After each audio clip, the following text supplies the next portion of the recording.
ನಮಸ್ಕಾರ ಸ್ನೇಹಿತರೆ, ನನ್ನ ಚಾನಲ್ಗೆ ನಿಮ್ಮೆಲ್ಲರಿಗೂ ಆತ್ಮೀಯವಾದಂಥ ಸ್ವಾಗತ. ಇವತ್ತಿನ ಈ ವಿಡಿಯೋದಲ್ಲಿ ಹೊಸಕೋಟೆ ಹತ್ರನೇ ಇರುವಂಥ ಒಂದು ಶಕ್ತಿ ಪೀಠಕ್ಕೆ ನಿಮ್ಮನ್ನ ಕರ್ಕೊಂಡು ಹೋಗ್ತಾ ಇದ್ದೀನಿ.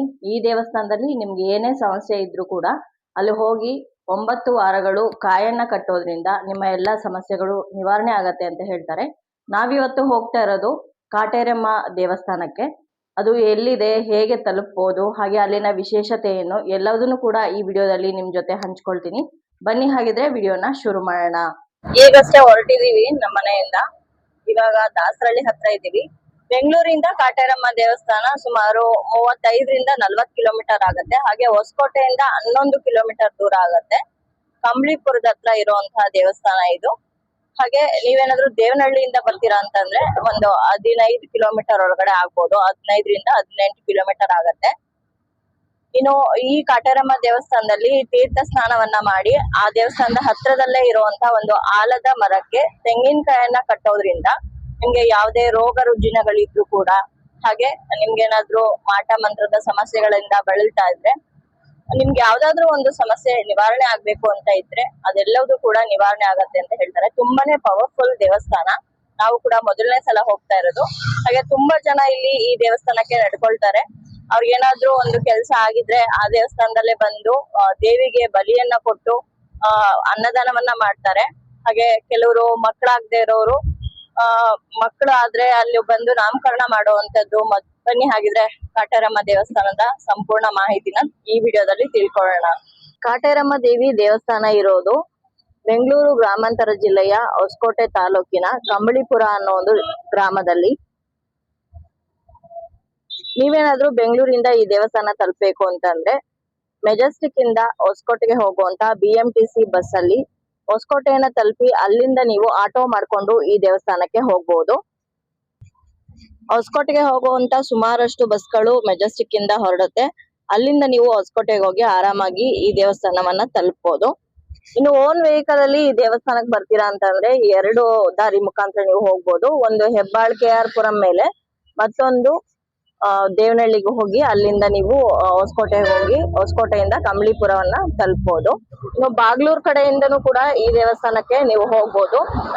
ಹೊಸಕೋಟೆಯಲ್ಲಿ ಕಾಟೇರಮ್ಮ ದೇವಸ್ಥಾನ ಅಂತಾನೆ 2 ದೇವಸ್ಥಾನಗಳಿದೆ. ಒಂದು ಮೂಲ ದೇವಸ್ಥಾನ, ಹಾಗೆ ಮತ್ತೊಂದು ಇತ್ತೀಚೆಗೆ ತುಂಬಾನೇ ಫೇಮಸ್ ಆಗಿರುವಂತಹ ಕಾಟೇರಮ್ಮನ ಶಕ್ತಿಪೀಠ. ಮೂಲ ಕಾಟೇರಮ್ಮ ದೇವಸ್ಥಾನ ಏನಿದೆ ಅದು ಹೊಸಕೋಟೆಯಿಂದ ಕೇವಲ 1.5 ಕಿಲೋಮೀಟರ್ ಒಳಗಡೆ ಇದೆ. ಹಾಗೆ ಇತ್ತೀಚೆಗೆ ಫೇಮಸ್ ಆಗಿರುವಂತಹ ಕಂಬಳಿಪುರದಲ್ಲಿರುವಂತಹ ಕಾಟೇರಮ್ಮ ದೇವಿ ಶಕ್ತಿಪೀಠ ಏನಿದೆ ಅದು ಹೊಸಕೋಟೆಯಿಂದ 10 ಕಿಲೋಮೀಟರ್ ದೂರ ಆಗುತ್ತೆ. ಕಂಬಳಿಪುರದಲ್ಲಿರುವಂತಹ ಕಾಟೇರಮ್ಮ ಶಕ್ತಿಪೀಠ ದೇವಸ್ಥಾನಕ್ಕೆ ತುಂಬಾನೇ BMTC ಬಸ್ಗಳನ್ನ ಬಿಟ್ಟಿದ್ದಾರೆ. ನನಗೆ ಮುಂಚೆ ಗೊತ್ತಿರಲಿಲ್ಲ. ನಾವು ಹೋಗುವಾಗ ಸಿಕ್ಕಾಪಟ್ಟೆ ಬಸ್ಗಳು ಹೋಗ್ತಾ ಇದ್ದಿದ್ರಿಂದ ನಾನು ಇಲ್ಲಿ ಹೇಳ್ತಾ ಇದ್ದೀನಿ. ಡೈರೆಕ್ಟಾಗಿ ನಿಮಗೆ ಕಂಬಳಿಪುರಕ್ಕೆ ಹೋಗೋದಕ್ಕೆ ಬಸ್ಗಳು ಸಿಗುತ್ತೆ. ಅದೇ ಬಸ್ಸಿಂದ ನೀವು ಕಾಟೇರಮ್ಮ ಶಕ್ತಿಪೀಠ ದೇವಸ್ಥಾನಕ್ಕೆ ಹೋಗ್ಬೋದು. ಇವಾಗ ಮೊದಲು ನಾವು ಮೂಲ ದೇವಸ್ಥಾನವನ್ನು ನೋಡಿಕೊಂಡು ಆನಂತರ ನಾವು ಕಾಟೇರಮ್ಮ ಶಕ್ತಿಪೀಠದ ದೇವಸ್ಥಾನಕ್ಕೆ ಹೋಗೋಣ. ನಾನು ನಿಮಗೆ ಮೊದಲೇ ಹೇಳಿದ್ನಲ್ವಾ, ಈ ಕಾಟೇರಮ್ಮ ದೇವಿಗೆ ತುಂಬಾ ಜನ ನಡ್ಕೊತಾರೆ. ಈ ದೇವಸ್ಥಾನಕ್ಕೆ ಬಂದು ಯಾರಾದರೂ ಹರಕೆ ಕಟ್ಕೊಂಡು ಆ ಹರಕೆ ನೆರವೇರಿದ್ರೆ ಮತ್ತೆ ದೇವಸ್ಥಾನಕ್ಕೆ ಬಂದು ಇಲ್ಲಿ ಅಮ್ಮನವ್ರಿಗೆ ಬಲಿ ಕೊಟ್ಟು ಅನಂತರ ದೇವಸ್ಥಾನದ ಪಕ್ಕದಲ್ಲೇ ಇರುವಂಥ ಸಮುದಾಯ ಭವನಗಳು ಅಂದರೆ ರೂಮ್ಸ್ಗಳಿರುತ್ತೆ, ಆ ರೂಮ್ಸ್ಗಳನ್ನು ತಗೊಂಡು ಬಾಡಿಗೆಗೆ ಅಲ್ಲೇ ಇವರು ಫಂಕ್ಷನ್ಗಳನ್ನು ಮಾಡಿ ಊಟ ಕೂಡ ಹಾಕ್ತಾರೆ ಜನಗಳಿಗೆ. ನಾನ್ ವೆಜ್ ಊಟ. ಇವಾಗ ಮದುವೆ ಆಗಿದ್ರೆ ಬೀಗರು ಊಟಗಳನ್ನು ಇಟ್ಕೊಳ್ಳೋದಾಗಿರ್ಬೋದು, ಅಥವಾ ಮಕ್ಕಳಾಗಿದ್ರೆ ನಾಮಕರಣಗಳಾಗಿರ್ಬೋದು, ಈ ರೀತಿ ಬೇರೆ ಬೇರೆ ಫಂಕ್ಷನ್ಗಳನ್ನ ಇಲ್ಲಿ ಮಾಡ್ತಾರೆ.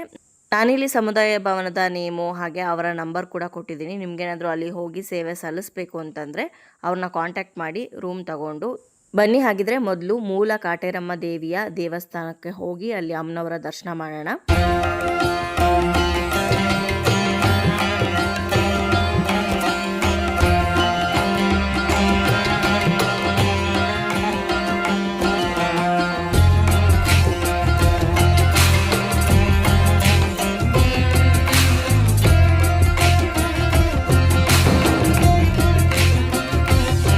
ನೋಡಿ, ಇದು ಮೂಲ ಕಾಟೇರಮ್ಮ ದೇವಿಯ ದೇವಸ್ಥಾನದ ಮುಂಭಾಗದಲ್ಲಿ ಇರುವಂತಹ ಬಲಿಪೀಠ. ಇವತ್ತು ಭಾನುವಾರ ಬೇರೆ ಆಗಿದ್ದರಿಂದ ತುಂಬಾ ಅಂದರೆ ತುಂಬಾನೇ ಜನ ಇಲ್ಲಿಗೆ ಬಂದು ಬಲಿಯನ್ನು ಕೊಟ್ಟಿದ್ರು. ಕೆಲವರು ರೂಮ್ಸ್ ತಗೊಂಡ್ರವರು ಇಲ್ಲೇ ಅಡುಗೆನ ಮಾಡಿ ಅವರು ಜನಗಳಿಗೆ ಊಟ ಹಾಕಿದ್ರೆ, ಇನ್ನು ಕೆಲವರು ಇಲ್ಲೇ ಕೋಳಿಯನ್ನು ಕುಯ್ಕೊಂಡು ಹೋಗಿ ಮನೆಯಲ್ಲೇ ಅಡುಗೆ ಮಾಡಿಕೊಂಡು ಪ್ರಸಾದವನ್ನು ಸೇವನೆ ಮಾಡ್ತಾರೆ. ಈ ಮೂಲ ಕಾಟೇರಮ್ಮ ದೇವಸ್ಥಾನ ಏನಿದೆ ಇದು ಹೊಸಕೋಟೆಯಿಂದ ಕೇವಲ 1 ಅಥವಾ 1.5 ಕಿಲೋಮೀಟರ್ ದೂರದಲ್ಲಿದೆ ಅಷ್ಟೇ. ನೀವೇನಾದರೂ ಹೊಸಕೋಟೆಗೆ ಬಂದಾಗ ಈ ಎರಡೂ ದೇವಸ್ಥಾನಗಳನ್ನು ನೋಡೋದಕ್ಕೆ ಪ್ರಯತ್ನ ಪಡಿ. ಯಾಕಂದರೆ ಮೂಲ ದೇವಿ ಇರೋದು ಇದೇ ದೇವಸ್ಥಾನದಲ್ಲಿ. ನಮಗೆ ಗೂಗಲಲ್ಲಿ ಆಗಿರ್ಬೋದು ಅಥವಾ ಯೂಟ್ಯೂಬಲ್ಲಿ, ಫೇಸ್ಬುಕ್ಕಲ್ಲಿ ಎಲ್ಲೇ ನೋಡಿದ್ರೂ ಕಾಟೇರಮ್ಮ ದೇವಸ್ಥಾನ ಅಂತ ನಾವು ಟೈಪ್ ಮಾಡಿದ ತಕ್ಷಣ ನಮಗೆ ತೋರಿಸೋದು ಇವಾಗ ಇತ್ತೀಚೆಗೆ ಫೇಮಸ್ ಆಗಿರುವಂತಹ ಕಾಟೇರಮ್ಮನ ವಿಗ್ರಹ, ಹಾಗೆ ಆ ಕಾಯಿಗಳನ್ನು ಕಟ್ಟಿರುವಂಥ ಆಲದ ಮರ. ಆದರೆ ನೀವೇನಾದರೂ ಕಾಟೇರಮ್ಮನ ಮೂಲ ವಿಗ್ರಹವನ್ನು ನೋಡಬೇಕು ಅಂದರೆ ಅದು ಈ ದೇವಸ್ಥಾನದಲ್ಲಿ ಮಾತ್ರನೇ ಸಾಧ್ಯ. ಅಮ್ಮನವರನ್ನ ಗರ್ಭಗುಡಿಯಲ್ಲಿ ತುಂಬ ಚೆನ್ನಾಗಿ ಅಲಂಕಾರ ಮಾಡಿದ್ರು, ಹಾಗೆ ದೇವಿ ಕೂಡ ನೋಡೋದಕ್ಕೆ ತುಂಬಾ ಲಕ್ಷಣವಾಗಿ ಕಾಣಿಸ್ತಾ ಇದ್ರು. ಇಲ್ಲಿ ನನಗೆ ಸಾಧ್ಯವಾಗೋ ಮಟ್ಟಿಗೆ ಅಮ್ಮನವ್ರನ್ನ ದರ್ಶನ ಮಾಡಿಸೋದಕ್ಕೆ ಪ್ರಯತ್ನ ಪಟ್ಟಿದ್ದೀನಿ. ನೀವು ಕೂಡ ದರ್ಶನ ಮಾಡ್ಕೊಳ್ಳಿ.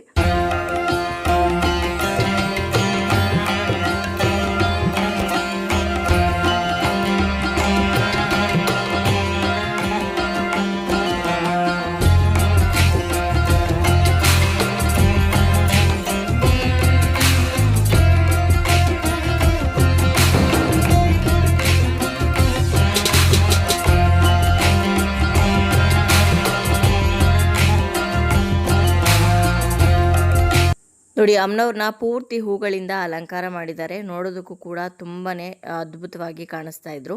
ದರ್ಶನ ಮುಗಿಸ್ಕೊಂಡು ಇವಾಗ ಅಮ್ಮನವರ ಗರ್ಭಗುಡಿ ಪ್ರದಕ್ಷಿಣೆ ಹಾಕ್ತಾ ಇದ್ದೀವಿ. ನಿಮಗೆ ಕಂಬಳಿಪುರದಲ್ಲಿರುವಂಥ ಕಾಟೇರಮ್ಮ ದೇವಸ್ಥಾನದಲ್ಲಿ ಹೇಗೆ ಕಾಯನ್ನು ಕಟ್ಟೋದಕ್ಕೆ ಕೊಡ್ತಾರೋ ಅದೇ ರೀತಿ ಇಲ್ಲೂ ಕೂಡ ನಿಮಗೆ ಕಾಯಿ ಸಿಗುತ್ತೆ. ದೇವಸ್ಥಾನದ ಮುಂಭಾಗನೇ ಇರುವಂಥ ಪತ್ರೆ ಗಿಡಕ್ಕೆ ನೀವು ಕಾಯನ್ನು ಕಟ್ಬೋದು. ನಾವಿಲ್ಲಿ ಮೂಲ ಅಮ್ಮನವರ ದರ್ಶನ ಮಾಡಿಕೊಂಡು ಇವಾಗ ಕಂಬಳಿಪುರದಲ್ಲಿರುವಂಥ ಕಾಟೇರಮ್ಮ ಶಕ್ತಿಪೀಠಕ್ಕೆ ಬಂದಿದ್ದೀವಿ. ಈ ದೇವಸ್ಥಾನ ಮೂಲ ದೇವಸ್ಥಾನದಿಂದ ಸುಮಾರು 10 ಕಿಲೋಮೀಟರ್ ದೂರದಲ್ಲಿರುತ್ತೆ.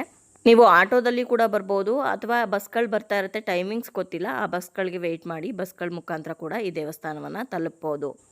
ತುಂಬಾ ದೊಡ್ಡದಾಗಿರುವಂಥ ಪಾರ್ಕಿಂಗ್ ವ್ಯವಸ್ಥೆ ಇದೆ. ಅಲ್ಲಿ ನಿಮ್ಮ ಗಾಡಿನ ಪಾರ್ಕ್ ಮಾಡಿ ಒಳಗಡೆ ಬರ್ತಾ ಇದ್ದಂಗೆ ಇಲ್ಲಿ ಅಮ್ಮ ಶಕ್ತಿಪೀಠ ಅಂತ ಒಂದು ಬೋರ್ಡ್ ಕಾಣಿಸುತ್ತೆ. ಹಾಗೆ ತುಂಬಾ ಜಾಸ್ತಿ ಅಂಗಡಿಗಳಿದೆ. ನೀವು ಬೆಲ್ದಾರ್ತಿಯನ್ನು ಮಾಡ್ತೀರಾ ಅಂತಂದರೆ ಅಥವಾ ಕುಂಬಳಕಾಯಿ ದೀಪ ಹಚ್ತೀರಾ ಅಂತಂದರೆ, ತುಪ್ಪದ ದೀಪ ಆಗಿರ್ಬೋದು ಅಥವಾ ಮಡ್ಲಕ್ಕಿ ಕೊಡ್ತೀರಾ ಅಮ್ಮನವ್ರಿಗೆ ಅಂತಂದರು ಅದೆಲ್ಲವೂ ಅಂಗಡಿಗಳಲ್ಲಿ ಸಿಗುತ್ತೆ. ನೀವು ತೊಗೊಂಡೋಗಿ ನೀವು ದೀಪಗಳನ್ನು ಹಚ್ಬೋದು. ಇನ್ನು ಈ ಕಂಬಳಿಪುರದಲ್ಲಿರುವಂಥ ಕಾಟೇರಮ್ಮ ದೇವಸ್ಥಾನಕ್ಕೆ ನಮ್ಮ ಕರ್ನಾಟಕದಿಂದ ಮಾತ್ರನೇ ಅಲ್ಲದೆ ನಮ್ಮ ನೆರೆ ರಾಜ್ಯಗಳಾದಂಥ ಆಂಧ್ರ ಪ್ರದೇಶ ಹಾಗೆ ತಮಿಳುನಾಡಿಂದನೂ ಕೂಡ ತುಂಬಾ ಜನ ಬರ್ತಾರೆ. ಇನ್ನು ಈ ದೇವಸ್ಥಾನದಲ್ಲಿರುವಂಥ ಪ್ರಮುಖ ಆಕರ್ಷಣೆ ಅಂದರೆ ಈ ಆಲದ ಮರ. ಈ ಆಲದ ಮರನ ನೀವು ಎಲ್ಲಿ ನೋಡಿದ್ರೂ ಕೂಡ ನಿಮಗೆ ಕಾಣಿಸೋದು ಕೆಂಪು ಬಟ್ಟೆಯಲ್ಲಿ ಕಟ್ಟಿರುವಂಥ ಕಾಯಿಗಳೇ. ಅದೆಷ್ಟು ಸಾವಿರ ಕಾಯಿಗಳನ್ನ ಈ ಮರಕ್ಕೆ ಕಟ್ಟಿದಾರೋ ಏನೋ ನನಗಂತೂ ಗೊತ್ತಿಲ್ಲ. ಆಮೇಲೆ ನಿಮಗೆ ತೋರಿಸ್ತೀನಿ ಡೀಟೇಲ್ ಆಗಿ ಒಳಗಡೆ ಹೇಗಿದೆ ಅಂತ. ಇಲ್ಲಿ ನಿಮಗೆ ಮುಂದೆ ಬೋರ್ಡ್ ಕಾಣಿಸ್ತಾ ಇದೆಯಲ್ಲ, ಹರಕೆಕಾಯಿ ಹಾಗೆ ದರ್ಶನಕ್ಕೆ ಎಷ್ಟೆಷ್ಟು ಅಮೌಂಟ್ ಅಂತ ಕೊಟ್ಟಿದ್ದಾರೆ. ಇಲ್ಲಿ ಒಂದು ಕಡೆ ನೋಡಿದ್ರೆ ಹರಕೆಕಾಯಿ 200 ರೂಪಾಯಿ ಹಾಗೆ ದರ್ಶನಕ್ಕೆ 50 ರೂಪಾಯಿ ಅಂತ ಹಾಕಿದ್ರು. ಮತ್ತೊಂದು ಕಡೆ ಹರಕೆಕಾಯಿ 300 ರೂಪಾಯಿ ಹಾಗೆ ದರ್ಶನಕ್ಕೆ ಅಂದರೆ ವಿಶೇಷ ದರ್ಶನಕ್ಕೆ 100 ರೂಪಾಯಿ ಅಂತ ಹಾಕಿದ್ರು. ಇನ್ನು ಆಲದ ಮರದ ಎದುರುಗಡೆ ನಿಮಗೆ 35 ಅಡಿ ಎತ್ತರವಾಗಿರುವಂತಹ ಭದ್ರಕಾಳಿ ಅಮ್ಮನವರ ವಿಗ್ರಹ ಕಾಣಿಸುತ್ತೆ. ಅದ್ರ ಮುಂದೆನೇ ಈ ರೀತಿ ಬೀಗಗಳನ್ನು ಹಾಕಿರೋದನ್ನು ನೀವು ನೋಡಿರ್ಬೋದು. ಈ ರೀತಿ ಬೀಗಗಳನ್ನು ಯಾಕೆ ಹಾಕಿದ್ದಾರೆ ಅಂತಂದರೆ, ನಿಮಗೆ ಯಾವುದೇ ಸಮಸ್ಯೆಗಳಿದ್ದರೂ ಕೂಡ ಈ ದೇವಸ್ಥಾನಕ್ಕೆ ಬಂದು ಹೊಸ ಬೀಗವನ್ನು ತೊಗೊಂಡು ಬಂದು ಇಲ್ಲಿ ಹಾಕೋದ್ರಿಂದ ನಿಮಗೆ ಎಲ್ಲ ಸಮಸ್ಯೆಗಳು ಕೂಡ ನಿವಾರಣೆ ಆಗುತ್ತೆ ಅಂತ ಹೇಳ್ತಾರೆ. ಇನ್ನು ಇಲ್ಲಿರುವಂಥ ಅಮ್ಮನವರ ವಿಗ್ರಹ ಏನಿದೆ ಇದು ತುಂಬಾ ಉಗ್ರ ಸ್ವರೂಪದಲ್ಲಿ ಇದೆ. ಸಿಂಹ ವಾಹನವಾಗಿರುವಂಥ ಅಮ್ಮನವರು 18 ಕೈಗಳನ್ನು ಹೊಂದಿದ್ದಾರೆ. ಒಂದೊಂದು ಕೈಯಲ್ಲೂ ಕೂಡ ಬೇರೆ ಬೇರೆ ರೀತಿಯಾದಂಥ ಆಯುಧಗಳನ್ನು ಹಿಡ್ಕೊಂಡಿದ್ದಾರೆ. ರಾಕ್ಷಸರ ರುಂಡವನ್ನು ಮಾಲೆಯನ್ನಾಗಿ ಮಾಡಿಕೊಂಡು ಕೋರೆ ಹಲ್ಲುಗಳನ್ನು ಬಿಟ್ಕೊಂಡು ನಾಲಗೆಯನ್ನು ಹೊರಚಾಚಿ ತುಂಬಾ ಉಗ್ರ ಸ್ವರೂಪದಲ್ಲಿ ನಮಗೆ ಅಮ್ಮನವರು ದರ್ಶನ ಕೊಡ್ತಾರೆ. ಈ ಒಂದು ಜಾಗವನ್ನು ಮತ್ತಷ್ಟು ಪ್ರಖ್ಯಾತಿಗೊಳಿಸೋದಕ್ಕೆ ಅಂತ ಇವಾಗ ಈ ದೇವಸ್ಥಾನದ ಪಕ್ಕದಲ್ಲೇ ಮತ್ತೊಂದು ದೊಡ್ಡದಾಗಿರುವಂಥ ಅಮ್ಮನವರ ಸ್ಟ್ಯಾಚ್ಯೂವನ್ನು ನಿರ್ಮಾಣ ಮಾಡ್ತಾ ಇದ್ದಾರೆ. ಚಾಮುಂಡೇಶ್ವರಿ ವಿಗ್ರಹವನ್ನು ತಯಾರು ಮಾಡ್ತಾ ಇದ್ದಾರೆ. ನಾವು ಹೋದಾಗ ಇನ್ನೂ ಕನ್ಸ್ಟ್ರಕ್ಷನ್ ನಡೀತಾ ಇತ್ತು. ಪೂರ್ತಿ ಪ್ರಮಾಣದಲ್ಲಿ ನಿರ್ಮಾಣ ಆದಮೇಲೆ ನೋಡೋಣ ಎಷ್ಟು ಅಡಿ ಇರುತ್ತೆ ಅಂತ. ಇನ್ನು ಇಲ್ಲಿ ಅಮ್ಮನವರ ವಿಗ್ರಹದ ಮುಂದೆನೇ ನಿಂಬೆಹಣ್ಣಿನಿಂದ ದೃಷ್ಟಿಯನ್ನು ನಿವಾಳಿಸುವಂಥದ್ದನ್ನು ಅರ್ಚಕರು ಮಾಡ್ತಾ ಇದ್ದಾರೆ. ಹಾಗೆ ತೊಗೊಂಡು ಬಂದಿರುವಂತಹ ದೀಪಗಳನ್ನು ಹಚ್ಚುವಂಥ ವ್ಯವಸ್ಥೆ ಕೂಡ ಇಲ್ಲಿ ಇದೆ. ಬೆಲ್ಲದ ದೀಪ ಆಗಿರ್ಬೋದು, ಕುಂಬಳಕಾಯಿ ದೀಪ ಆಗಿರ್ಬೋದು, ಈ ಜಾಗದಲ್ಲಿ ನೀವು ಹಚ್ಚಬೇಕಾಗತ್ತೆ. 5 ದೀಪಗಳಾಗಿರ್ಬೋದು, 9 ದೀಪಗಳಾಗಿರ್ಬೋದು, ಆ ರೀತಿ. ಕೆಟ್ಟ ದೃಷ್ಟಿ, ನರದೃಷ್ಟಿ ಅಥವಾ ಯಾರಾದರೂ ಕೆಟ್ಟದ್ದು ಮಾಡಿಸಿದ್ರು ಕೂಡ ಅದೆಲ್ಲ ನಿವಾರಣೆ ಆಗಬೇಕು, ದೃಷ್ಟಿ ದೋಷ ನಿವಾರಣೆ ಆಗಬೇಕು ಅಂತಂದರೆ ಈ ಜಾಗದಲ್ಲಿ ಬಂದು ನಿಂಬೆಹಣ್ಣನ್ನು ನೀವಾಳಿಸಿ ತುಳಿದ್ರೆ ಅದೆಲ್ಲದು ಕಡಿಮೆ ಆಗುತ್ತೆ ಅಂತ ಹೇಳ್ತಾರೆ. ಹಾಗಾಗಿ ತುಂಬ ಜನ ಬಂದು ಇಲ್ಲಿ ನಿಂಬೆಹಣ್ಣನ್ನು ನಿವಾಳಿಸ್ಕೊಂಡು ದೃಷ್ಟಿಯನ್ನು ತೆಕ್ಕೊಳ್ತಾ ಇದ್ರು. ಹಾಗೆ ಇಲ್ಲಿ ಅಮ್ಮನವರ ಸ್ಟ್ಯಾಚ್ಯೂ ಹತ್ರ ಹೋಗೋದಕ್ಕೂ ಕೂಡ ಜಾಗ ಇದೆ, ಹೋಗಿ ಬರ್ಬೋದು. ತುಂಬಾ ರಶ್ ಇದ್ದಿದ್ದರಿಂದ ನಾವು ಇಲ್ಲಿ ಹೋಗಲಿಲ್ಲ. ಹಾಗೆ ದೇವರ ದರ್ಶನಕ್ಕೂ ಕೂಡ ತುಂಬಾ ಕ್ಯೂ ಇತ್ತು. ಇನ್ನು ಒಂದು ಸಲ ಈ ದೇವಸ್ಥಾನಕ್ಕೆ ಬಂದು ದೇವರ ದರ್ಶನ ಮಾಡಿ ಹರಕೆ ಕಾಯನ್ನೇನಾದರೂ ಕಟ್ತೀರಾ ಅಂತ ಅಂದರೆ ಸತತವಾಗಿ ನೀವು 5 ಅಥವಾ 9 ವಾರಗಳು ಬಂದು ಕಾಯನ್ನು ಕಟ್ಟಬೇಕು ಅಂತ ಹೇಳ್ತಾರೆ. ನಿಮ್ಮ ಸಮಸ್ಯೆ ಸಂಪೂರ್ಣವಾಗಿ ನಿವಾರಣೆ ಆಗಬೇಕಾದ್ರೆ ದೇವರ ದರ್ಶನ ಮುಗಿಸ್ಕೊಂಡು ಹೊರ ಬರೋವಂಥ ಜಾಗದಲ್ಲಿ ಒಂದು ಮರ ಇದೆ. ಈ ಮರದಲ್ಲಿ ತೊಟ್ಟಿಲುಗಳನ್ನು ಕಟ್ಟಿದ್ದಾರೆ. ಮೋಸ್ಟ್ಲಿ ಯಾರಿಗಾದ್ರೂ ಸಂತಾನ ಭಾಗ್ಯ ಇಲ್ಲದೆ ಇರೋರು ಈ ಜಾಗದಲ್ಲಿ ಬಂದು ತೊಟ್ಲನ್ನು ಕಟ್ಟಿದ್ರೆ ಆ ಸಂತಾನ ಭಾಗ್ಯ ಕರುಣಿಸ್ತಾರೆ ದೇವರು ಅನ್ನೋ ನಂಬಿಕೆ ಇರ್ಬೋದು. ಹಾಗೆ ಇಲ್ಲಿ ಮಹಾಕಾಳಿ ರೂಪದಲ್ಲಿ ಅಮ್ಮನವರ ಒಂದು ಸ್ಟ್ಯಾಚ್ಯೂ ಮಾಡಿದ್ದಾರೆ. ತುಂಬಾ ಅದ್ಭುತವಾಗಿದೆ. ಈ ದೇವಸ್ಥಾನದ ಪಕ್ಕದಲ್ಲೇ ಕಾಯಿಗಳನ್ನ ಹಾಕಿದ್ರು. ಆ ಕಾಯಿಗಳೇನೆಂದರೆ ಮನೆಯಲ್ಲಿ ಯಾವುದೇ ಒಂದು ಕೆಟ್ಟ ಶಕ್ತಿ ಮನೆ ಒಳಗಡೆ ಪ್ರವೇಶ ಮಾಡಬಾರ್ದು ಅಂತಂದರೆ ಆ ಕಾಯನ್ನು ತಗೊಂಡು ಹೋಗಿ ಇಲ್ಲಿ ಪೂಜೆ ಮಾಡಿಸ್ಕೊಂಡು ಮನೆಯಲ್ಲಿ ಕಟ್ಟುವಂಥ ಪದ್ಧತಿ ಇದೆ ಅನಿಸುತ್ತೆ. ನಾವಿಲ್ಲೆಲ್ಲ ಅಮ್ಮನವರ ದರ್ಶನ ಮುಗಿಸ್ಕೊಂಡು ಇವಾಗ ಆಲದ ಮರ ಹತ್ರ ಹೋಗ್ತಾ ಇದ್ದೀವಿ. ಇಲ್ಲಿ ಮೊದಲೇ ಹೇಳಿದಾಗೆ ಎಲ್ಲಿ ನೋಡಿದ್ರೂ ಕೂಡ ಕೆಂಪು ಬಟ್ಟೆಯಲ್ಲಿ ಕಟ್ಟಿರುವಂಥ ತೆಂಗಿನಕಾಯನ್ನೇ ನಾವು ನೋಡ್ಬೋದಾಗಿರುತ್ತೆ. ಇಲ್ಲಿಗೆ ಬಂದಾಗ ಇಲ್ಲಿ ಬೇರೆ ಒಂದೇ ಪ್ರಪಂಚಕ್ಕೆ ಬಂದಿದ್ದೀವಿ ಅಂತ ಅನಿಸೋದಕ್ಕೆ ಶುರುವಾಗುತ್ತೆ. ನೋಡಿ, ಯಾವುದೇ ಒಂದು ಪದ್ಧತಿ ಆಗಿರ್ಬೋದು ಅಥವಾ ಆಚರಣೆ ಆಗಿರ್ಬೋದು, ಅದು ಅವರವರ ನಂಬಿಕೆಗೆ ಬಿಟ್ಟಿರುತ್ತೆ. ನಂಬಿಕೆ ಇಟ್ಟು ಯಾವುದೇ ಒಂದು ಕೆಲಸ ಮಾಡಿದ್ರೂ ಕೂಡ 100% ಅಲ್ಲದೆ ಇದ್ದರೂ 80ರಿಂದ 90% ಆ ಕೆಲಸ ಆಗತ್ತೆ ಅಂತ ಮುಂಚೆಯಿಂದನೂ ನಮ್ಮ ಹಿರಿಯರು ಹೇಳ್ಕೊಂಡು ಬಂದಿದ್ದಾರೆ. ಅದೇ ಪ್ರಕಾರವಾಗಿ ನಾವು ಅಷ್ಟೇ ಯಾವುದಾದ್ರೂ ಒಂದು ಕೆಲಸ ಮಾಡುವಾಗ ಇದು ಆಗೇ ಆಗುತ್ತೆ ಅಂತ ಒಂದು ಪಾಸಿಟಿವ್ ಥಿಂಕಿಂಗ್ ಆಗಿ ಇಟ್ಕೊಂಡು ಮಾಡಿದ್ರೆ ಆ ಕೆಲಸನ ನೆರವೇರುತ್ತೆ. ಆಗುತ್ತೋ ಇಲ್ವೋ ಅಂತ ಎರಡೆರಡು ಮನಸ್ಸಲ್ಲಿ ಇಟ್ಕೊಂಡ್ರೆ ಆ ಕೆಲಸ ಆಗೋದು ತುಂಬಾ ಕಷ್ಟ. ಯಾವುದೇ ಒಂದು ಜಾಗಕ್ಕೆ ಹೋದಾಗ ಎಲ್ಲರೂ ಮಾಡ್ತಾ ಇದ್ದಾರೆ ಅಂತ ನಾವು ಆ ಕೆಲಸನ ಮಾಡಲೇಬೇಕು ಅನ್ನೋ ಅಗತ್ಯ ಏನೂ ಇಲ್ಲ. ನಿಮ್ಮ ಮನಸ್ಸಿಗೆ ಮಾಡಬೇಕು ಅಂತ ಅನಿಸಿದ್ರೆ ಮಾಡಿ, ಇಲ್ಲಾಂದರೆ ಬೇಡ. ಎಲ್ಲರೂ ಮಾಡ್ತಾ ಇದ್ದಾರೆ, ನಾನು ಮಾಡದೇ ಇದ್ದರೆ ಏನಾದರೂ ತೊಂದರೆ ಆಗ್ಬಿಡುತ್ತೇನೋ ಅಂತ ಧಾವಂತಕ್ಕೆ ಬಿದ್ದು ಮಾಡೋದಕ್ಕೆ ಹೋಗಬೇಡಿ. ನಾವು ತುಂಬ ದೇವಸ್ಥಾನಕ್ಕೆ ಹೋಗ್ತೀವಿ, ಆದರೆ ಅಲ್ಲಿ ಹೋಗಿ ಎಲ್ಲರೂ ಮಾಡ್ತಾ ಇದ್ದಾರೆ ಅಂತ ನಾವು ಕೂಡ ಮಾಡೋದಕ್ಕೆ ಹೋಗೋದಿಲ್ಲ. ನಮಗೆ ಮನಸ್ಸಿಗೆ ಅನಿಸಿದ್ರೆ ಮಾಡ್ತೀವಿ, ಇಲ್ಲಾಂದರೆ ಇಲ್ಲ. ಈಗ ಎಷ್ಟೋ ಜನ ಈ ದೇವಸ್ಥಾನದಿಂದ ತುಂಬಾ ದೂರದಲ್ಲಿರ್ತಾರೆ. ಅವರು 9 ವಾರ ಅಥವಾ 5 ವಾರ ಬಂದು ಈ ದೇವಸ್ಥಾನಕ್ಕೆ ಕಾಯಿ ಕಟ್ಟೋದಕ್ಕಾಗಲ್ಲ. ಅಂಥವ್ರು ಏನು ಮಾಡಬೇಕು ಅಂತ ಕೇಳೋದಾದರೆ 9 ವಾರ 5 ವಾರ ಹೋಗಲೇಬೇಕು ಅನ್ನೋ ಅಗತ್ಯ ಇಲ್ಲ. ಇದೆಲ್ಲ ಅವರು ಬಿಸ್ನೆಸ್ಗೋಸ್ಕರ ಮಾಡ್ಕೊಂಡಿರೋ ಅಂಥದ್ದು. ಮನಸ್ಪೂರ್ವಕವಾಗಿ ಒಂದೇ ಸಲ ದೇವರನ್ನ ಬೇಡ್ಕೊಂಡು ಒಂದೇ ಕಾಯಿ ಕಟ್ಟಿದ್ರೂ ಕೂಡ ಸಾಕು. ನಿಮ್ಮ ಸಂಕಲ್ಪ 100ರಷ್ಟು ನೆರವೇರುತ್ತೆ. ನಿಮ್ಮ ಸಂಕಲ್ಪ ದೃಢವಾಗಿದ್ದರೆ, ನಿಮ್ಮ ಭಕ್ತಿ ನಿಜವಾಗಿದ್ದರೆ ಖಂಡಿತವಾಗ್ಲೂ ನೀವು ಮನೆಯಲ್ಲೇ ಒಂದು ಕಾಯಿಗೆ ಪೂಜೆ ಮಾಡಿ ಅದನ್ನು ತಗೊಂಡೋಗಿ ಯಾವುದಾದ್ರೂ ಒಂದು ಮರಕ್ಕೆ ಕಟ್ಟು ಬಂದರೂ ಕೂಡ ಆ ಕೆಲಸ ಖಂಡಿತವಾಗ್ಲೂ ನೆರವೇರುತ್ತೆ. ಇದೇ ಮರ ಕಟ್ಟಬೇಕು ಅನ್ನೋ ಅಗತ್ಯ ಏನೂ ಇಲ್ಲ, ನೆನಪಲ್ಲಿಟ್ಕೊಳ್ಳಿ. ಹರಕೆಕಾಯನ್ನು 200 ಅಥವಾ 300 ರೂಪಾಯಿ ಕೊಟ್ಟು ತೊಗೊಂಡು ಬಂದು ಈ ಆಲದ ಮರ ಸುತ್ತ 9 ಪ್ರದಕ್ಷಿಣೆ ಹಾಕಿ ಆನಂತರ ಕಾಯನ್ನು ಕಟ್ಟುವಂಥ ಪದ್ಧತಿ ಇದೆ. ಇನ್ನು ಮರದ ಸುತ್ತಲೂ ಕೂಡ ವಿಶೇಷ ಭಂಗಿಗಳಲ್ಲಿ ಇರುವಂತಹ ಅಮ್ಮನವರ ವಿಗ್ರಹಗಳನ್ನು ಕೂಡ ನಾವು ನೋಡ್ಬೋದಾಗಿರುತ್ತೆ. ಯಾವುದೋ ಒಂದು ದೇವಸ್ಥಾನವನ್ನು ತೋರಿಸೋದು, ಅದರ ಬಗ್ಗೆ ಹೇಳೋದು ಮಾತ್ರನೇ ನಮ್ಮ ಕರ್ತವ್ಯ ಆಗಿರುತ್ತೆ. ಅಲ್ಲಿ ಹೋಗಿ ಈ ಆಚರಣೆಗಳನ್ನು ಮಾಡಿ ಅಥವಾ ಮಾಡಬೇಡಿ ಅಂತ ಹೇಳೋ ಅಧಿಕಾರ ನಮಗೆ ಖಂಡಿತವಾಗ್ಲೂ ಇಲ್ಲ. ಇತ್ತೀಚೆಗೆ ನಾನು ಗಮನಿಸಿರೋ ಹಾಗೆ ಕರ್ನಾಟಕದಲ್ಲಿ ತುಂಬಾ ಈ ಥರ ದೇವಸ್ಥಾನಗಳು ಫೇಮಸ್ ಆಗ್ತಾ ಇದ್ದಾವೆ. ಯಾಕಂತಂದರೆ ದೊಡ್ಡ ದೊಡ್ಡ ವಿಗ್ರಹಗಳನ್ನು ಕಟ್ಟೋದು, ಆ ಕಾಯನ್ನು ಕಟ್ಟಿ ಅಥವಾ ಈ ಬೀಗ ಹಾಕಿ ಈ ದೀಪ ಹಚ್ಚಿ ಅಂತ ಹೇಳಿ ತುಂಬಾ ಜನಗಳಿಂದ ಸುಲಿಗೆಯನ್ನು ಮಾಡ್ತಾ ಇದ್ದಾರೆ.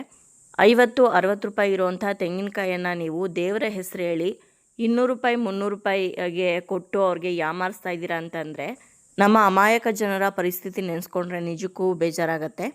ಅದರಲ್ಲೂ ಒಂದು ಸಲ ತೆಂಗಿನಕಾಯಿ ಕಟ್ಟಿದ್ರೆ ಆ ಸಮಸ್ಯೆ ನೆರವೇರಲ್ವಂತೆ. 9 ಸಲ ಅಥವಾ 5 ಸಲ ಕಟ್ಟಿದ್ರೇ ನೆರವೇರೋದು ಅಂತ ಹೇಳ್ತಾರೆ. ಒಬ್ಬ ಮನುಷ್ಯ ಇಲ್ಲಿಗೆ ಬಂದು 9 ವಾರಗಳು ತೆಂಗಿನಕಾಯಿ ಕಟ್ಟೋದ್ರೆ ಎಷ್ಟು ಲಾಭ ಆಗುತ್ತೆ ಅನ್ನೋದನ್ನು ನೀವೇನಾದರೂ ಯೋಚನೆ ಮಾಡಿದ್ದೀರಾ? ಹತ್ರ 3,000-4,000 ರೂಪಾಯಿ ಅವ್ರಿಗೆ ಲಾಭ ಆಗುತ್ತೆ. ದೇವರ ಮೇಲೆ ನಂಬಿಕೆ ಇರಬೇಕು, ಆದರೆ ಮೂಢನಂಬಿಕೆ ಖಂಡಿತವಾಗ್ಲೂ ಇರಬಾರ್ದು. ನೋಡಿ, ಈ ಜಾಗನ ಇನ್ನಷ್ಟು ಫೇಮಸ್ ಮಾಡೋದಕ್ಕೆ ಅಂತ ಇರೋ ವಿಗ್ರಹದ ಪಕ್ಕದಲ್ಲೇ ಇನ್ನೊಂದು ಬೃಹದಾಕಾರವಾಗಿರುವಂಥ ವಿಗ್ರಹನ ಕಟ್ತಾ ಇದ್ದಾರೆ. ಎಷ್ಟು ಖರ್ಚಾಗುತ್ತೆ ಅನ್ನೋದನ್ನೇನಾದರೂ ಯೋಚನೆ ಮಾಡಿದಾರಾ? ಈ ಖರ್ಚಾಗುವಂಥ ದುಡ್ಡನ್ನು ಬಡ ಮಕ್ಕಳಿಗೆ ಏನಾದರೂ ಕೊಟ್ಟರೆ ಅವರ ಲೈಫ್ ಸೆಟಲ್ ಆಗುತ್ತೆ. ನಿಮ್ಮ ಬೆಳೆ ಬೇಯಿಸ್ಕೊಳ್ಳೋದಕ್ಕೋಸ್ಕರ ದೇವ್ರ ಹೆಸರು ಹೇಳಿ ಅಮಾಯಕರ ಬಡವರ ಹೊಟ್ಟೆ ಮೇಲೆ ಬಡಿದ್ರೆ ಖಂಡಿತವಾಗ್ಲೂ ಆ ದೇವ್ರು ನಿಮಗೆ ಒಳ್ಳೇದು ಮಾಡಲ್ಲ. ದೇವಸ್ಥಾನದ ವಾಸ್ತವತೆ ಈ ರೀತಿ ಇದೆ. ನಿಮಗೆ ಇಷ್ಟ ಇದ್ದರೆ ಬನ್ನಿ, ಇಲ್ಲದೇ ಇದ್ದರೆ ಮನೆಯಲ್ಲೇ ಕೂತ್ಕೊಂಡು ಕಾಟೇರಮ್ಮನ ನೆನಪಿಸ್ಕೊಳ್ಳಿ. ಖಂಡಿತವಾಗ್ಲೂ ಆ ದೇವ್ರು ಒಳ್ಳೇದು ಮಾಡ್ತಾಳೆ. ಆದರೂ ಒಂದು ಸಲ ಬಂದು ದೇವರ ದರ್ಶನ ಮಾಡಬೇಕು ಅನ್ನೋದು ಮನಸ್ಸಲ್ಲಿದ್ದರೆ ಖಂಡಿತವಾಗ್ಲೂ ನಿಮಗೆ ಗೌರ್ಮೆಂಟ್ ಬಸ್ಗಳಿರುತ್ತೆ. ಬಸ್ಸಲ್ಲಿ ಬಂದು ನೀವು ದೇವರ ದರ್ಶನ ಮಾಡಿಕೊಂಡು ನಿಮ್ಮ ಭಕ್ತಿ ಏನಿದೆಯೋ ಅದನ್ನು ದೇವರಿಗೆ ಅರ್ಪಿಸಿ ಆನಂತರ ಮನೆಗೆ ಆರಾಮಾಗಿ ಹೋಗ್ಬೋದು. ಕಾಯಿ ಕಟ್ಟಲೇಬೇಕು, ಬೀಗ ಹಾಕಲೇಬೇಕು ಅಥವಾ ದೀಪ ಹಚ್ಚಲೇಬೇಕು ಅನ್ನೋ ಕಾನೂನು ಖಂಡಿತವಾಗ್ಲೂ ಇಲ್ಲ. ನಾವು ಈ ದೇವಸ್ಥಾನಕ್ಕೆ ಹೋಗಿ ವಿಡಿಯೋ ಎಲ್ಲ ಮಾಡ್ಕೊಂಡು ಬಂದು ಸುಮಾರು 1 ತಿಂಗಳ ಹತ್ರ ಆಯಿತು.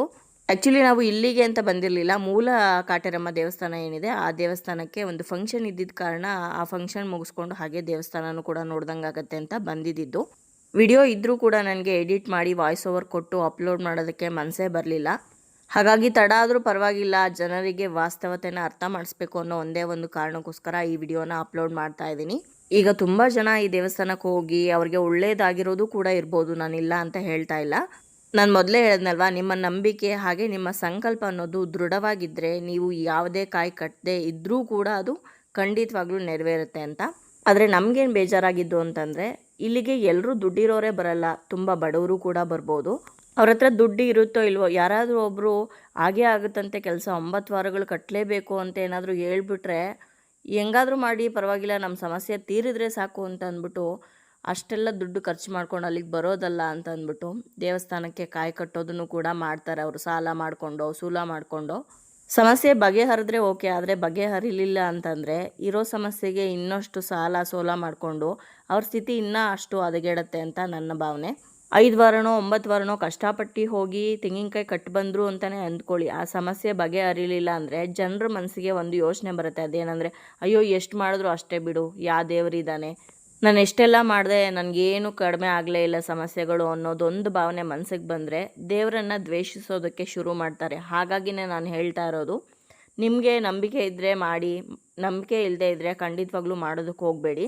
5 ವಾರನೋ 9 ವಾರನೋ ಹೋಗಿ ದೇವರ ದರ್ಶನ ಮಾಡ್ಕೊಂಡು ಬನ್ನಿ, ತಪ್ಪೇನೂ ಇಲ್ಲ. ಆದರೆ ತೆಂಗಿನಕಾಯಿ ಕಟ್ಟೋದು ಬಿಡೋದು ನಿಮ್ಮ ಇಷ್ಟಕ್ಕೆ ಬಿಟ್ಟಿದ್ದು. ಇಲ್ಲಿಗೆ ಹೋಗೋಕ್ಕೆ ಮುಂಚೆ ಬರೀ ದೇವಸ್ಥಾನದ ಬಗ್ಗೆ ಹೇಳಿ ಮುಗಿಸೋಣ ಅಂತ ಅಂದ್ಕೊಂಡಿದ್ದೆ, ಆದರೆ ಹೋಗಿ ಬಂದಮೇಲೆ ಈ ವಿಷಯಗಳ ಬಗ್ಗೆ ನಿಮ್ಮ ಜೊತೆ ಹಂಚ್ಕೊಳ್ಳೇಬೇಕು ಅನ್ನೋ ಕಾರಣಕ್ಕೋಸ್ಕರ ಈ ವಿಷಯಗಳನ್ನೂ ಕೂಡ ನಿಮ್ಮ ಜೊತೆ ಶೇರ್ ಮಾಡ್ಕೊಂಡಿದ್ದೀನಿ. ಇದ್ರ ಬಗ್ಗೆ ನಿಮ್ಗೆ ಏನು ಅನಿಸುತ್ತೆ ಅಂತ ಖಂಡಿತವಾಗ್ಲೂ ಕಮೆಂಟ್ ಮುಖಾಂತರ ಬರೀ ತಿಳಿಸಿ. ಹಾಗೆ ಈ ದೇವಸ್ಥಾನಕ್ಕೆ ನೀವೇನಾದರೂ ಹೋಗಿ ಬಂದು ನಿಮ್ಗೇನಾದರೂ ಒಳ್ಳೆಯದಾಗಿದ್ದರೆ ಅದನ್ನು ಕೂಡ ನೀವು ಕಮೆಂಟಲ್ಲಿ ತಿಳಿಸ್ಬೋದು. ಈ ದೇವಸ್ಥಾನದಲ್ಲಿ ಇದ್ದಷ್ಟು ಜನ ಮೂಲ ದೇವರ ದೇವಸ್ಥಾನದಲ್ಲಿ ಒಂದು 10% ಕೂಡ ನೀವು ನೋಡೋದಕ್ಕೆ ಸಿಗಲ್ಲ. ಹಾಗಾಗಿನೇ ಹೇಳಿದ್ದು, ಆಡಂಬರಕ್ಕೆ ಹಾಗೆ ಈ ರೀತಿಯಾದಂಥ ವಿಶೇಷ ಆಚರಣೆಗಳನ್ನು ಇವರು ನಡೆಸೋದ್ರಿಂದನೇ ಜನಗಳನ್ನ ಅಟ್ರಾಕ್ಟ್ ಮಾಡೋದು. ನೋಡಿದ್ರಲ್ವ ಸ್ನೇಹಿತರೆ, ಇವತ್ತಿನ ಈ ವಿಡಿಯೋದಲ್ಲಿ ಹೊಸಕೋಟೆಯಲ್ಲಿರುವಂಥ 2 ಕಾಟೇರಮ್ಮ ದೇವಸ್ಥಾನದ ಬಗ್ಗೆ ನಿಮಗೆ ತಿಳಿಸ್ಕೊಟ್ಟಿದ್ದೀನಿ. ಈ ವಿಡಿಯೋ ನಿಮ್ಮೆಲ್ಲರಿಗೂ ಇಷ್ಟ ಆಗಿರ್ಬೋದು ಅಂತ ಭಾವಿಸ್ತೀನಿ. ವಿಡಿಯೋ ಇಷ್ಟ ಆಗಿದರೆ ಲೈಕ್ ಮಾಡಿ, ಬೇರೆಯವ್ರಿಗೂ ಕೂಡ ಶೇರ್ ಮಾಡಿ. ಹಾಗೆ ನಿಮ್ಮ ಅನಿಸಿಕೆ ಅಭಿಪ್ರಾಯವನ್ನು ಖಂಡಿತವಾಗ್ಲೂ ಕಮೆಂಟ್ ಮುಖಾಂತರ ಬರೆದು ತಿಳಿಸಿ. ಮತ್ತೊಂದು ಇಂಟ್ರೆಸ್ಟಿಂಗ್ ವ್ಲಾಗ್ ಜೊತೆಗೆ ನಿಮ್ಮನ್ನ ಮತ್ತೆ ಭೇಟಿ ಆಗ್ತೀನಿ. ಅಲ್ಲಿಯವರೆಗೂ ಧನ್ಯವಾದಗಳು. ಲೋಕ ಸಮಸ್ತ ಸುಖಿನೋ ಭವಂತು.